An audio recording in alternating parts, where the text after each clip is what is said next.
News.mc on Monaco Info is brought to you by Monaco Legend Properties.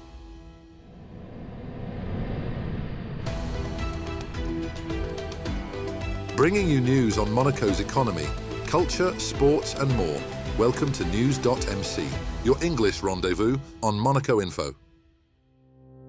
Coming up on News.mc, discover past week's top stories and meet the people who make Monaco. My name is Mark Thomas. I'm in charge of international clients at Balkan Knight Frank in Monaco, and you're watching News.mc on Monaco Info. What's been making headline in the past week? His Serene Highness Prince Albert attended the 34th International Conference of the Red Cross and Red Crescent in Geneva, representing the Monaco Red Cross as the sovereign continues to place people at the heart of his actions. The conference, held under the theme Managing Uncertainty and Strengthening Humanity, united leaders from 191 national societies to address humanitarian challenges amid global conflicts, climate change and health crises. This year's gathering celebrates the 75th anniversary of the Geneva Conventions and emphasizes protections for humanitarian workers. The Monaco Red Cross, honoring 30 fallen volunteers, joins in advocating for safety and neutrality in aid efforts for vulnerable communities. Monaco's delegation, led by Minister of Social Affairs and Health Christophe Robinot, participated in the 74th WHO Europe Regional Committee session in Copenhagen from Tuesday, October 29th to Thursday, October 31st. Representing 53 member states, the event addressed health challenges, particularly those caused by armed conflicts in Ukraine and the Middle East. Minister Robinot emphasized Monaco's commitment to international humanitarian law and vaccine access in conflict zones. On Tuesday, November 5th, His Serene Highness Prince Albert visited Venanson and Marie in the Alpes-Maritimes to inaugurate heritage restoration projects funded by Monaco after the destruction caused by Storm Alex in 2020.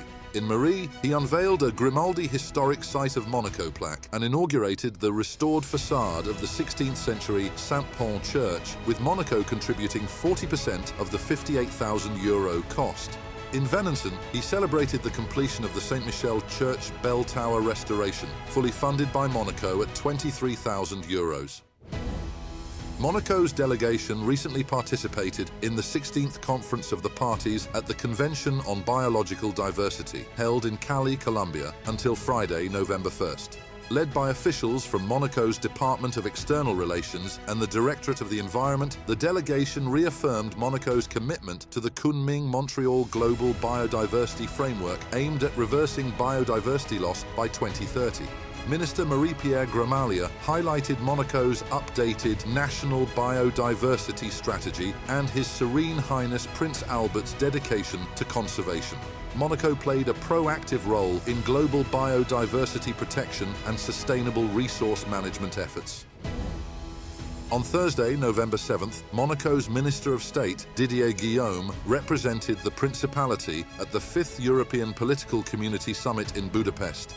Joined by over 40 European leaders, including top EU officials and representatives from NATO and the OSCE, the summit focused on Europe's security and economic stability, with special attention to migration. Minister Guillaume held bilateral discussions with leaders from Luxembourg, Croatia, Andorra and San Marino, highlighting Monaco's commitment to collaborative regional efforts. The summit emphasized Monaco's dedication to European unity, concluding with a press conference announcing the next meeting in Tirana, Albania in early 2025.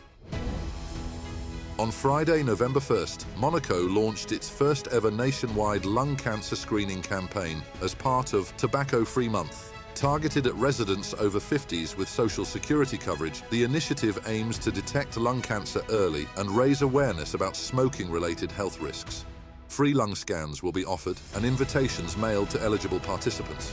Health Minister Christophe Robinot emphasized the importance of early detection in improving recovery outcomes. The campaign also promotes smoking cessation, offering free consultations through the Princess Grace Hospital while gathering data to enhance future prevention efforts. On Tuesday, November 7th, Princess Caroline attended the launch of Culture.mc, a new website dedicated to Monaco's cultural scene. presented by several key government officials, including the Interior Minister Lionel Beffrey and the Director of Cultural Affairs, Françoise Gamerdinger. The platform is designed as a centralized resource for residents, tourists, and cultural professionals. Culture.mc offers an events calendar, online ticketing, and a watch-listen section with videos, podcasts, and reports. Additionally, it features areas focused on youth-oriented activities and heritage preservation. Accessible at www.culture.mc and on Instagram at Culture Monaco, the site aims to make Monaco's cultural offerings more accessible and engaging. On Tuesday, November 5th, AS Monaco clinched a crucial 1-0 Champions League victory over Bologna at the Renato Dallara Stadium, thanks to Thilo Kehre's late goal in the 87th minute. This win, witnessed by President Dmitry Rybolovlev, breaks Bologna's unbeaten home record in European play and moves Monaco closer to a playoff spot. Third in their group with 10 points, Monaco aims to carry this momentum into their Ligue 1 match against Strasbourg on Saturday, November 9th. Next up, our exclusive interview with the personalities making the Principality.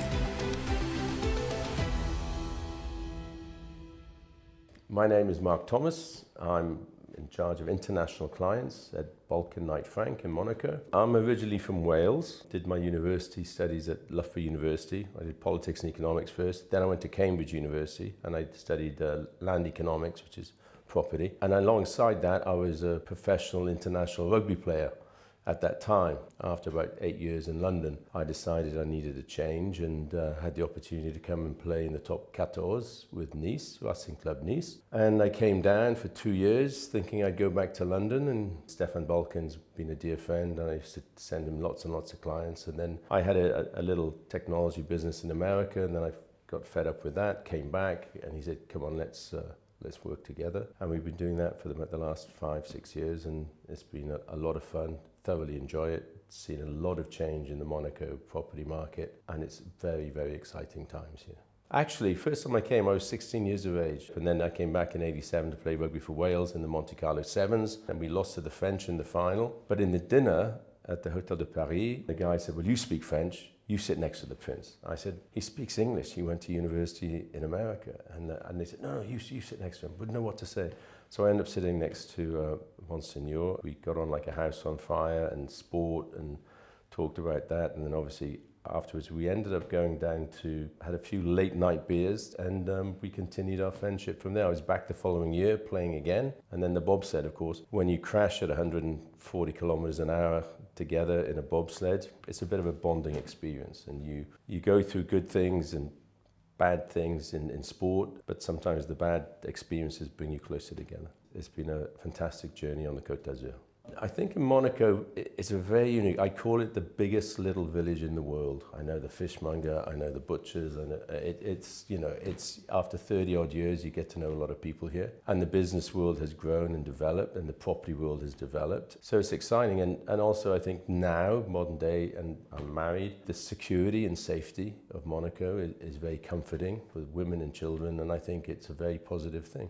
When Stefan asked me to work together, it was out of the blue, but it was a perfect timing for me. So I dived in, and so I take care a lot of the international, the Anglo-Saxons, if you like. For me, it was very simple to take the reins and deal with a lot of the international clients. I thoroughly enjoy it because I know their mindset, especially coming from London. We deal with a lot of royal families, and we pride ourselves at Balkan on our professionalism and our discretion, and the services we provide them on that basis. It's very important that you have a smile on your face each day, and you pick each other up when you're having a bad day or a good week, and we celebrate our successes and we analyze what's going on in the market if things aren't happening. Like, it's been a very quiet year because of interest rates, because of the war situations, and now we're getting ready for a bit of an onslaught from the UK because of the election, because of the end of non-dom status, and a lot of the fiscal and tax issues, and that's a good thing for Monaco. What's more importantly now is that Labour government just got elected, and that's the first time in over a dozen years, 15 years. They feel that there'll be at least 9,500 millionaires leaving the UK, and they'll be looking for a new home. So that'll be Monaco, Dubai, potentially Italy and Switzerland. If you look at the INSEE report on the demographics, the number of British people who've full-time residents in Monaco has definitely increased. Dubai is a very safe location, but it's a very nouveau riche. Here you can fly to London for breakfast, meeting, be back on the last flight at 11 o'clock at night. We feel very positive about the future in Monaco. Obviously, there is a constant undersupply and over-demand for quality units, and that's just not from the Brits. It's from Switzerland, it's from Germany, it's from Holland, it's from Scandinavia. The good thing with that the rental market is so busy is that generally leads to more sales because people settle, and we have clients who say, I just want to settle, get my carte séjour for a year, then I want to buy something, want to settle in, find my feet, and that's what we advise our clients. They're fed up of buying and then I'm going to develop for 6 months and then I've got to rent something. They just want to move into something which is really well done. Put their paintings, their pictures on the wall, bring their suitcases, the design work, the finishes, everything. And that's what Monaco has been missing. Very few developers have done that in Monaco. There are one or two who we know very well, who do it exceptionally well, and they get top dollar. And people are prepared to pay that because they want quality. Within the industry, everybody knows who probably the top 6 to 10 agencies are, who are the preferred people to work with for discretion purposes, professionalism and international reach. For example, with Balkan now we are Knight Frank, and Knight Frank is the biggest privately owned real estate group in the world. The trade-off for that is we have clients in Monaco who have properties all over the world. And so they come to us now, our clients, and say, it's great, I got my property in New York or in Geneva or in Saint-Jean, in London, in Chelsea, can you help me? And now we just plug it into our network and they get taken care of and they get the personal service which they've always had with us, and people are very happy with that. For us, it was a logical sort of wedding, and that's what we were engaged, and then we said, okay, when do we put the ring on the finger? And we agreed on the date, and Stefan went through all the contracts and he was happy. Lo and behold, now on the door it says Balkan Knight Frank, Monaco, and we'll go from strength to strength. That's all for today. Thank you for watching News.mc, your English rendezvous on Monaco Info. Discover the full interview and more stories on our websites, News.mc and MonacoInfo.com. Next week we will receive Guillaume Rose, General Manager of the Monaco Economic Board. This show is intended to provide a summary of the past week's top stories for the English-speaking audience. For daily and real-time news updates in English, please visit News.mc and subscribe to our free daily newsletter. For French news, visit MonacoInfo.com. This show was brought to you by Monaco Legend Properties.